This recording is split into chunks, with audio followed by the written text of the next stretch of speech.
Morning, everybody. I am not going to have my phone on video today. Traffic is horrendous and it's taking me forever to get from point A to point B. So please stay safe out there. People are still driving like there's zero ice on the road. And unfortunately, some of the spots have spilt over and are now icy again. So, anyway, I'm going to take my camera off just so I can talk to y'all. And I've asked Leslie to share her screen. Wrong button. Before I get started, hey, if y'all have any song requests, please send them our way. Put them in the chat. As long as they are language appropriate, bring it on. Would love for y'all to give us some suggestions to kick this off in the morning. The music crew does an incredible job. So thank you for that. All right.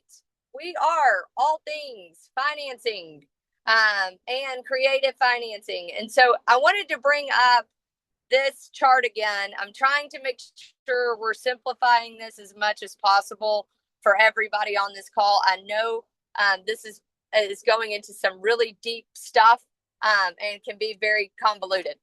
But again, please don't hang up or think that you cannot figure this out or let fear get in the way of you figuring out how to communicate creative financing methods to sellers and buyers. Because if you don't know how to do this, you're doing yourself a disservice because you're not giving them options. So Leslie, if you'll pull that chart up, I sent to you first this morning, please. Hopefully everybody can see it. This is in MRE. I'm sorry, this is in the shift tactic number 10. And it is on the chart that if you go to Keller Inc., go to shift, and pull up all the images, you'll see this, but this is my images I was driving in this morning. But there's 3 buckets here. There's creative financing for sellers, and then there's creative financing for buyers. And then there's also another one, which I don't have it off the top of my head right now. But there's several buckets that we're going down. So right now we're strictly just going over, hey, these are some creative financing for sellers. So after we go through all of this, I think it would behoove you all to put out something on social media. Inventory's at an all-time high right now. And just so y'all know, we just crossed over as of last week to I think we're at 7 months of inventory in Memphis, but we're all upticking on inventory. And so if you want to put a different message out, hey, inventory may be at a high right now, and we may be swinging into a buyer's market, but don't let that keep you from putting your home on the market. Talk to me today and get some creative things that you can do for creative financing to help you move the needle for your home and whatever your goals are. So, like, the messaging matters, and I want to make sure that y'all are putting out the correct messaging for the market of the moment, if that makes sense. So right now, everything that we've hit on up to date is for sellers.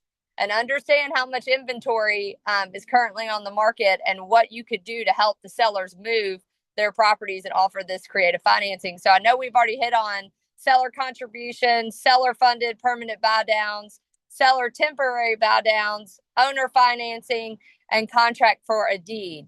I am going to go over the checklist, though, for contract for a deed today. So my goal is, since these are complex terms, my goal is to give you an overview one week, and then the next week to give you a buyer checklist, a seller checklist, buyer risks that are involved with that type of financing, and then seller risks that are involved. And so that way you have an entire checklist and you have all the liabilities and risk in one document. And so the goal is to do a general overview and then to chunk it down into these checklists. So today we are doing the contract for a deed and finalizing that in this checklist. And I want to ask everybody real quick before we pull that up, what is the difference between a seller financing structure and a contract for a deed? What is the primary difference? When does the deed transfer? Pop quiz, somebody give it to me. Seller financing, there is a real closing when they sign their contract, and terms are different, but there will be a real closing. And contract for deed, they have to make a contract. I mean, I don't know. No, you're on the right path, and I really appreciate you giving it a shot. So, contract for a deed. The deed is given at the end when the financing and the loan has been paid off. For Yay. seller financing, that deed is given at the beginning, so the loan hasn't been paid off yet. Does that make sense? Seller financing, deed is given up at the very front, and on contract for a deed, it's given after the loan has been repaid. Says me you were on the right track. Thank you. I want y'all to make sure y'all write that down, write the differentiator down. When would I want to use contract for a deed? I said this last week. What would be a good opportunity to use contract for a deed? Typically with rural properties or a property that's going to have a difficulty getting financing, if it's worn down, if there's going to be a lot of things that need to happen to bring the property up to being financeable. That is even a word. I have no idea. All that to say is I want to make sure y'all understand where these options are for these sellers and how you can create these creative options.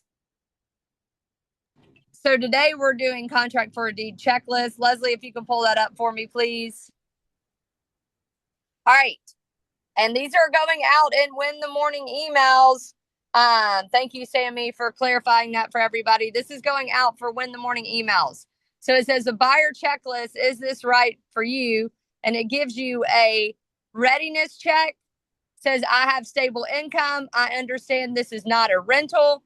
I am prepared to act like an owner from day one, meaning, just so y'all know, the buyers will pay property taxes, insurance, and have to maintain the upkeep. I plan to live in the property long term, and I am comfortable committing for multiple years. Financing reality check. I understand why I can't qualify for a loan today. I have a clear plan to qualify for a financing later. I know what credit scores, income, and debt levels I need, and I can realistically refinance or pay the property within the term of the contract. Number 3, if this is an option for a buyer, property and title verification. Title search is completed before signing. Seller actually owns the property, no hidden liens or unpaid taxes. We have to check on that for the buyer.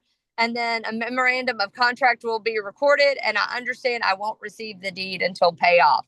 Financial commitment review. I understand the purchase price and interest rate. I know how much my down payment will be. I know the exact monthly payment. I understand late fees and penalties, and I know the total payoff amount and deadline.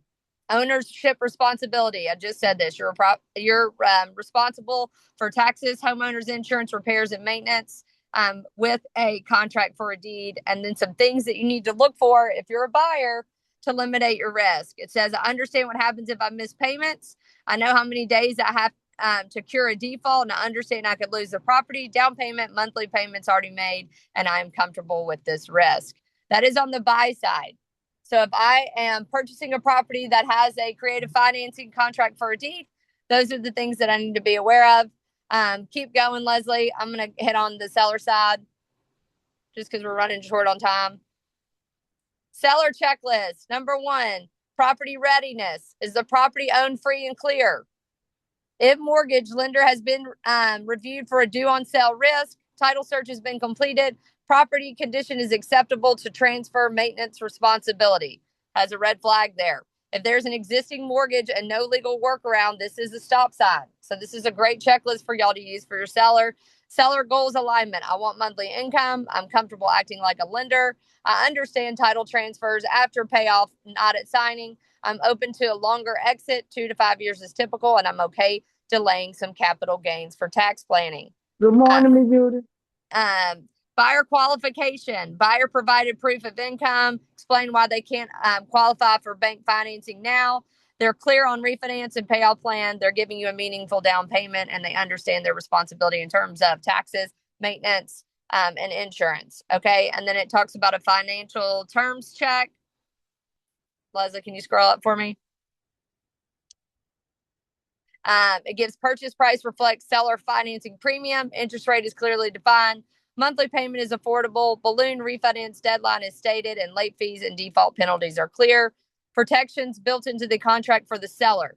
clear default and cure period, seller's right to cancel upon default, buyer must maintain insurance naming seller as additional insured, property taxes escrowed, and seller has inspection rights, and buyer prohibited from further encumbering the property. So all that to say, this is not easy subject matter, but that doesn't warrant that we don't get to dive into it and learn more, because creative financing is going to matter in terms of being in a skill set market. And when you understand creative financing and you can present that to the marketplace, you're setting yourself up as a wealth advisor and not just a real estate agent. And everybody knows how I feel about that on the call. You will make more money as a wealth advisor in real estate than you will as a transactional manager opening and going in and trying to put it on the MLS. Questions around this? So the goal is right now, the only bucket we're in based on that diagram is sellers creative financing. We will eventually get to the buy side. We're going to do seller seconds next week. So we're going to dive into that. If you have shift, I would encourage you to pick it up and read shift tactic number 10, because everything that he's saying in there is reiterating what I'm saying here, but he's giving some real life examples to it. And sometimes when you have some case studies, it's easier to understand. So I would encourage you to pick up shift tactic number 10.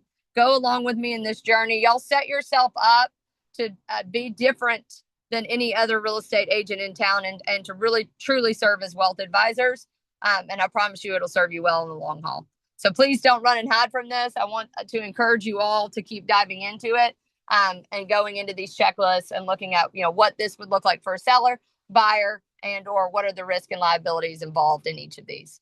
All right, everybody, that's all I got. Thanks for sticking with me today. Y'all let me know if you need anything. Make it a good one. Make it count. I'll see y'all tomorrow. Bye, everyone.